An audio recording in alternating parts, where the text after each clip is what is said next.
So the main finding of our study is that the cognitive tutor students perform significantly better on an end-of-year algebra assessment than students who were not using it. The additional algebra learning from the cognitive tutor students is comparable to the amount of math learning that has been typically observed over an entire year of high school from other research studies. Very few research studies attempt to measure the results in an authentic implementation situation like we did. The reason that's important is that we want the results of this study to be applicable when other school districts around the country decide to adopt this on their own. Our role at IES is to support rigorous research, the most scientific research that is designed to address some of the most significant education problems in the U.S.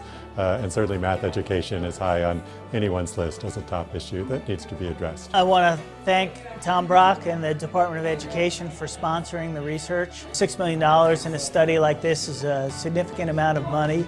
It's an investment that you'd only make if you have reasonable expectations that the study will turn out positively and show that there is really a potential to improve student education significantly. In recent international assessments, we came in 25th amongst other industrialized nations in terms of our math outcomes for students.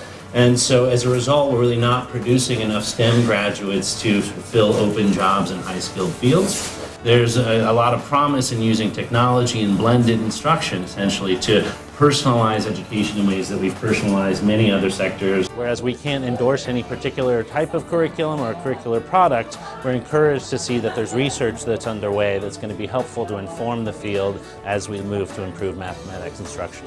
We agree with CCSSO that doing large randomized field trials of this type are essential to understanding what works in education and how we can better help students learn. This is the first that I'm aware of large-scale study that shows the effectiveness of an education technology. At IES, only 2% of all of the evaluations we fund fall into this effectiveness category. So it really suggests it is a very rare and important evaluation.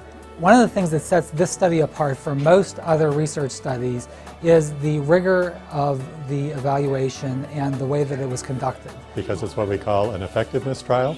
That means it's a very large, rigorously designed study that's operating at scale, and it's also operating in a way in which no special supports were provided to schools that took part in the evaluation. That gives us a very precise estimate of how this intervention would work in the real world.